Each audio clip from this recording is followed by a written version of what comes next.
Om Shanti. Baba has told us that we have many relationships with Baba. All relationships which are defined in many ways. And today's Murli, Baba is talking about the relationship of a lover and a beloved. And Baba says that all the souls are Baba's lovers and Baba is the beloved. So Baba says that in earlier Murlis, Baba has clarified that in the world, the lover and beloved are not specified. So they are lovers of each other and beloveds of each other. But in this relationship with Baba, the lover is the soul and the beloved is Baba. Baba doesn't become the lover. Okay, so we are the lovers and Baba is the beloved.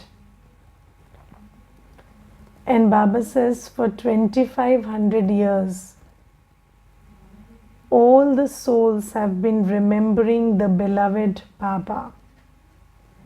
Yes, in Bhakti also, every soul remembers the beloved. But then Baba says that in Bhakti, you do not know me, so you cannot take power from me.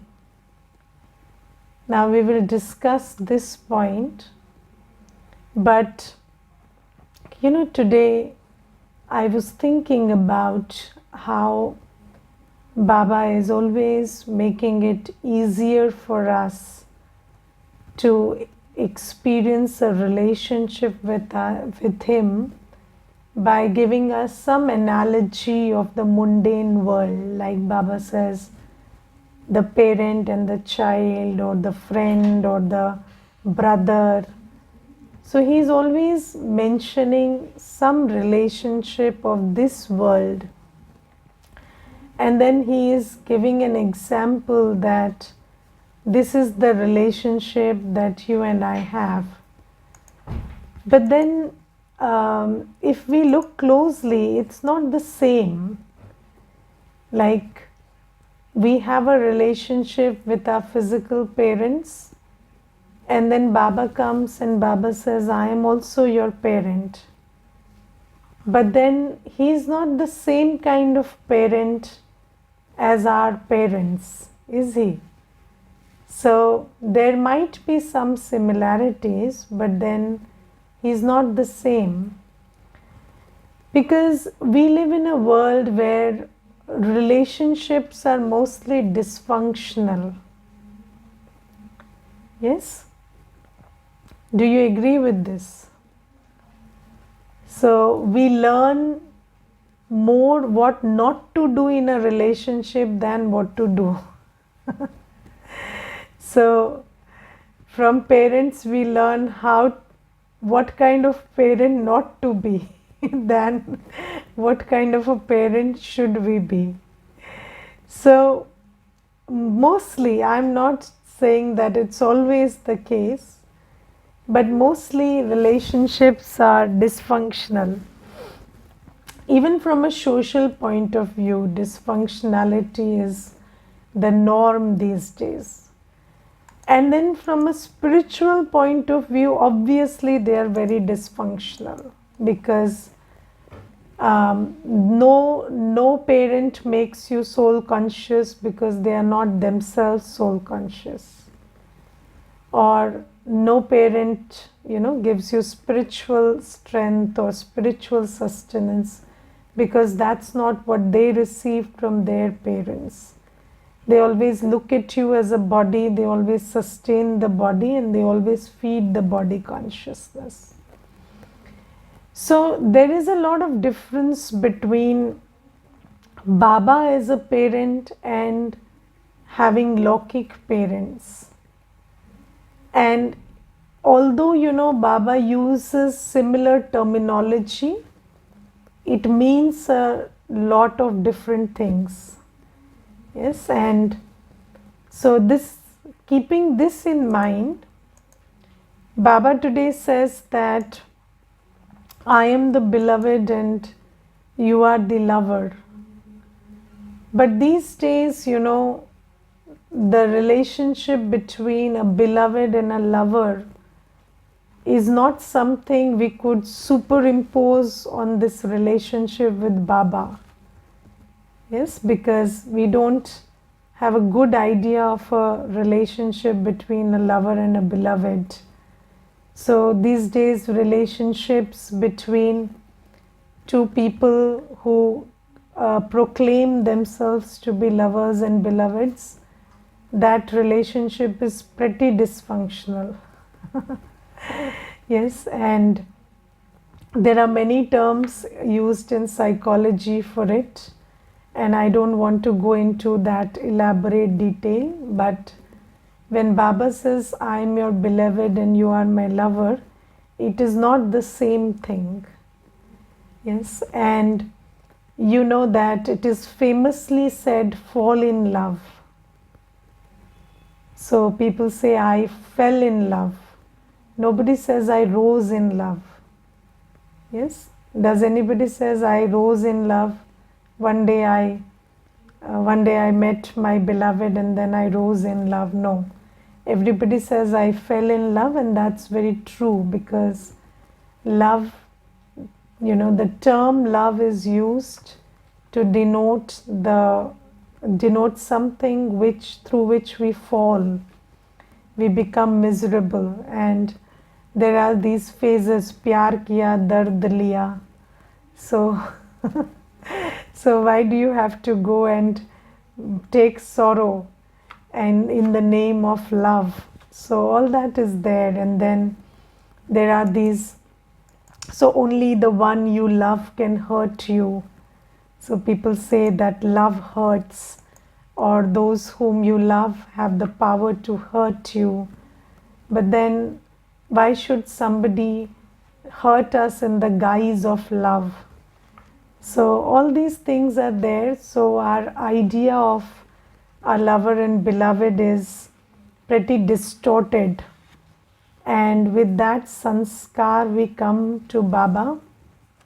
And then, so I will share some experiences with you. So there were these two women who came almost simultaneously to the center, two different families, two different people. And then one of them said that I do not get along well with my husband. And I said, why? So she said, he's not outgoing, he doesn't take me anywhere. I like to party, I like to go out, I like to go on a vacation, and this person always keeps sitting on the couch and working and never gets up from the couch. I feel like killing him on the couch. She said that. And she said, I can't stand the idea of seeing him sitting on the couch all day and never taking me anywhere. And I'm just so fed up. You give me some knowledge, you do something. Okay, so that was that. And then there was another woman who came almost at the same time.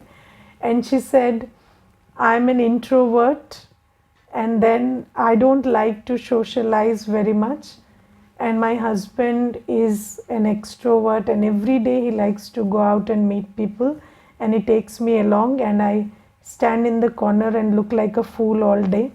So I don't like to be in this situation, and I don't know how to handle it, because the way his social life also affects his business. His social life is connected with a lot of things. So if I say no, then it has other repercussions also. And I understand the importance of socializing, but I cannot. I am an introvert. So I was just thinking, you see, that we are all placed with the people who have the opposite sanskars. So, what looks like a problem in one case, looks the opposite of it looks like a problem in another case.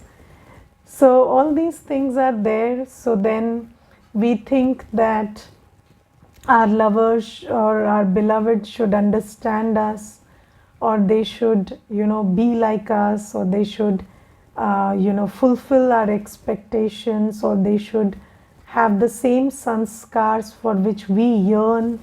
But it is seldom like that, and then there is a lot of discontentment in relationships these days.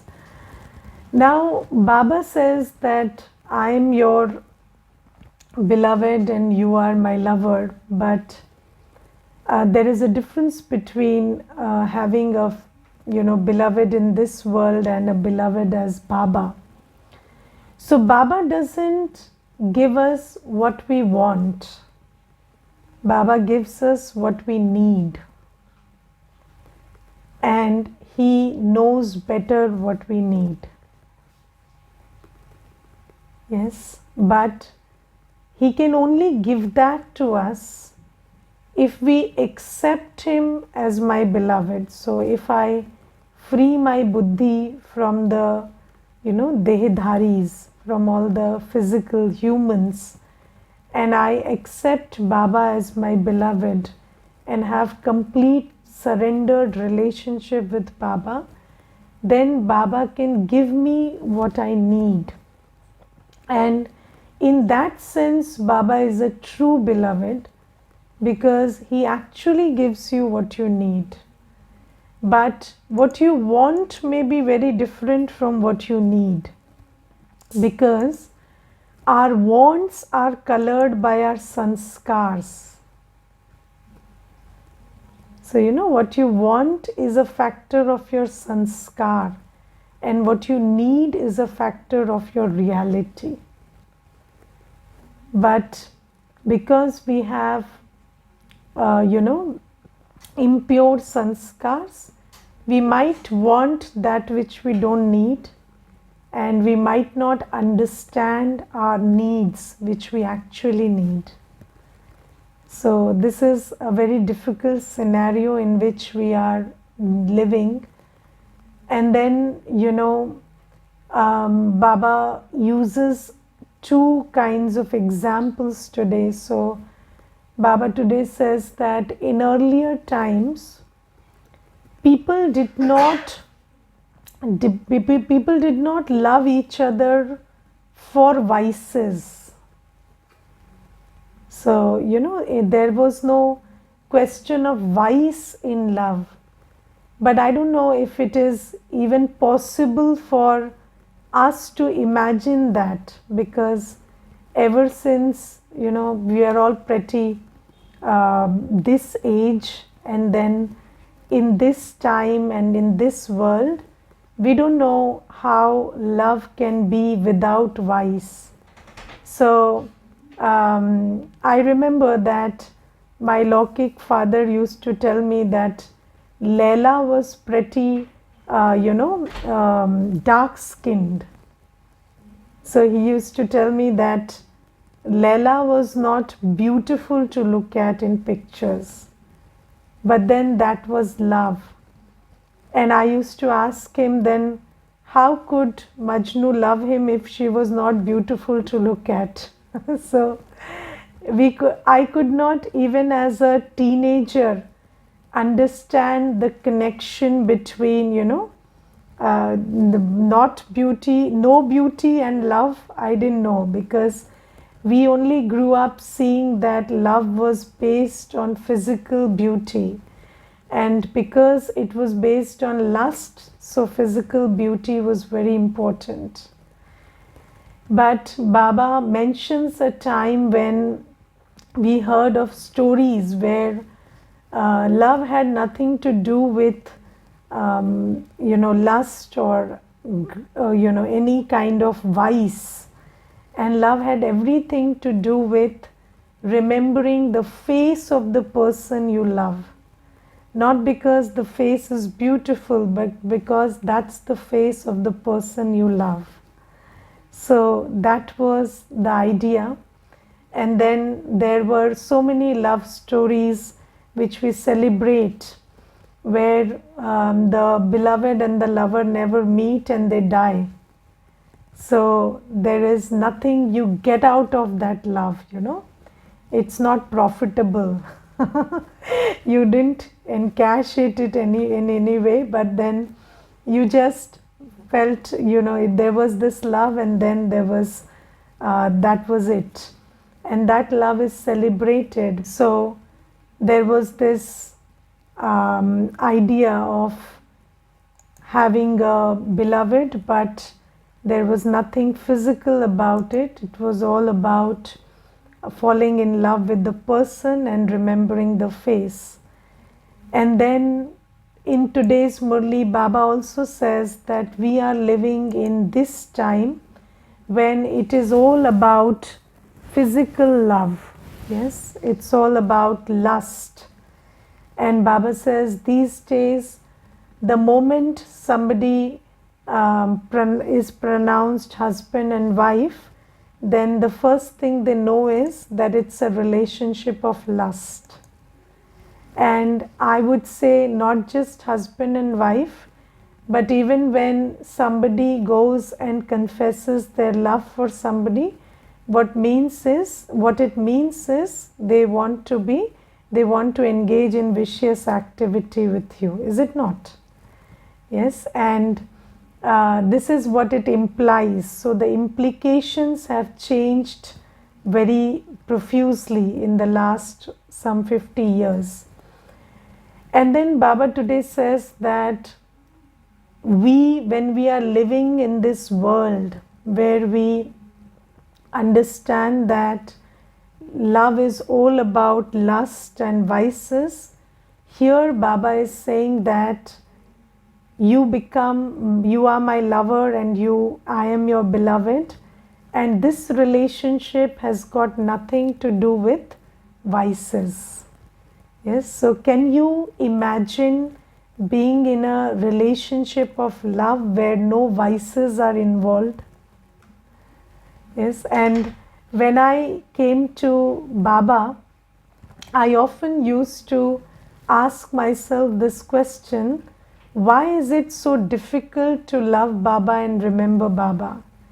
And what I understood is, after a lot of deliberation, that the only problem is Baba doesn't have a body. And I don't know how to love somebody who doesn't have a body, because for me, love had everything to do with vices. So, sensual pleasure. It's always about at least seeing somebody who is sweet to look at. And somebody who is not visible to the eyes, how do you love them? But Baba says, this relationship is going to provide you with all that you need. All that the soul needs is going to be provided by this relationship, and I'm your true beloved. But you have to recognize me and be in love with me. And when you are in love with somebody, what are the signs, when somebody is in love with somebody? So although we only know the vicious kind of love, but still, when somebody is in love with somebody, they keep thinking about that one all the time. While eating, drinking, sleeping, talking, walking, all the time there is just this one thought of that one beloved. And then the other sign is, when you are lost in the love of that one, the others don't matter. Yes, you are so much lost in the love of that one that the others don't matter, and you are very easily able to be in a place but not mind the surroundings. Do you agree with this? So you don't mind the surroundings, you don't mind what is going on in the surrounding, because you are lost in the love of that one. And I will tell you one incident. So there was this girl I knew, and she had a stepmother, and her mother used to keep, shouting at her all the time, and she used to really be bad to her. Her behavior was not good. But then I always found this girl smiling, and she was some 17, 18 years old. She was always smiling. And then we used to wonder, why is she always smiling? And or how is she always smiling despite these conditions? And the one more thing that I noticed was she was always in a hurry. So she had to complete her work and then leave. She had to complete her work, leave for college, complete her work, leave for tuition. She was always in a hurry. And she never minded whatever her mother said. And then we found out she had a beloved, and she used to be in a hurry to meet that person all the time. And then she used to be so lost in his thoughts that she didn't mind what the mother said because she never heard it. But once she had a breakup, then she complained a lot about the mother. And then we understood that all this while it was not about her nature, it was not about the mother, it was about this fact that her mind was elsewhere. And then when the mind got freed from there, then these things started bothering her very much. And then she started complaining of how she had a very traumatic life with the stepmother and everything. But from what I could recollect, that mother she never complained about until she was in that relationship. So today when I was reading the Murli, and when Baba says that, when you are lost in my love, then you can be like a lotus flower in the mud, but the mud doesn't affect you. So Baba says, if you are in deep love, one is you recognize that I am your true beloved, giving you all that you need, not want.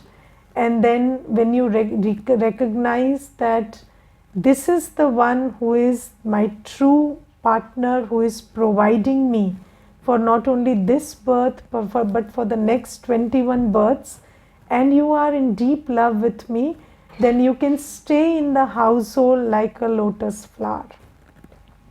And today Baba says that I am not that kind of a lover with whom you fall in love, but I give you a long lifespan. And Baba says, if you love me, if you remember me, if you are always in my remembrance, then your lifespan will increase.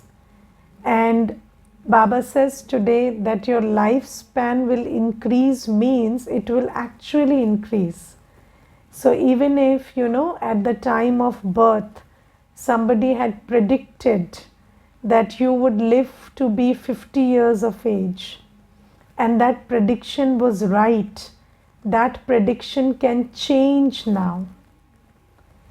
Because now you belong to Baba, and Baba is giving you a longer lifespan so that you can take the full inheritance from Baba. And then Baba says that in Satyug and Treta Yug, you will never have untimely death. So Baba says, when you come to me, I give you a long lifespan. And in today's Murli, Baba says that in this world, even if somebody has a lot of wealth or a lot of power, what they don't have is control over death. Do they have it? No. The wealthiest, the more powerful, the most powerful, they succumb to untimely death. And that's why they always have this sword of death dangling on their heads. But Baba says, I am that beloved who grants you a long lifespan in this birth also, and I am also giving you a long lifespan for the next 2500 years. So Baba says this is something that you need, something that is very valuable, and I give you that. But you have to be my beloved. And then Baba today says that you used to call out to me in bhakti also, but now when I have come, then you can take power from me. Yes, you cannot take power from me in bhakti because you don't know me. Now, let me give you an analogy, from the Lokik world. So let's say you have seen somebody's picture, but you don't know that person. You don't know what they do, you don't know where they live, you don't know how to contact them, you don't have any connection. Can you take any benefit from them? No. Yes. So without knowing, you can't even write a correct application to somebody. Yes, let alone the application being granted. But until I know that this person is the Minister of Health, I would not be able to write an application for a health facility to the minister, because I don't know what they can do and what they cannot do, or what is in their power or what is not in their power. And let's say even if I write an application, let's say I know somebody, but I'm not in a relationship with them, then what happens? I'm at their grace. So I can write an application, but they may accept it, they may reject it. Correct? So it's not necessary that they would comply with my application. But let's say I know somebody properly, I know what they can do, I know what is in their power, what they like, what they don't like, and then I also have a very good relationship with them, then I can make them do everything that is in their power.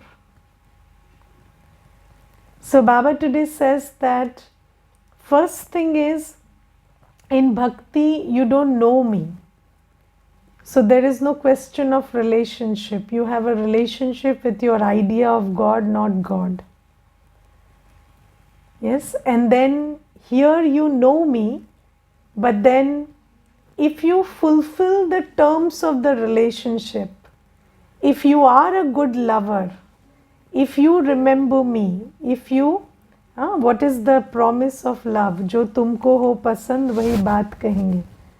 Yes, so if you do as I say, if you do what I like, if you live my life, you live your life according to my Shrimat, then I will give you all that is in my power. And this is how relationships work. Yes, so Baba says, first thing is you know me as I am, you know what I like, what I don't like, what is that I want, what is my desire, what is the help I need, what is my direction. And then when you fulfill the terms of the relationship by living your life according to my Shrimat, then I make you the master of heaven. Yes, so you can get married, but you will only have a property, right to property, if there is a good relationship. Yes, so Baba says, you come into my relationship, you become my true lover, you behave like my true lover. Yes, you do everything that I like, you do everything on my direction, and I make you the master of heaven. So Baba says that which was not possible in bhakti is possible now, provided you fulfill your part of the bargain. So this is something that Baba says, and today Baba specifies what is that which Baba needs from you.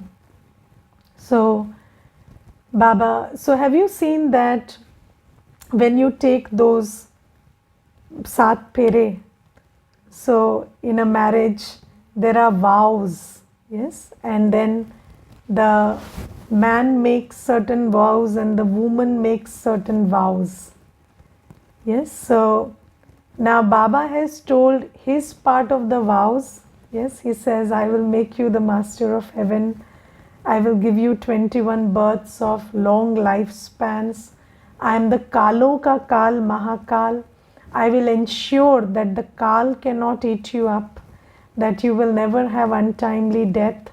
I will do all of that for you. But then you also have to take your vows. And what is your vow? That I will remain pure in Sangam Yuga. That is the vow you have to take. And then Baba says, just like, there is a time and a muhurat when you take the vow.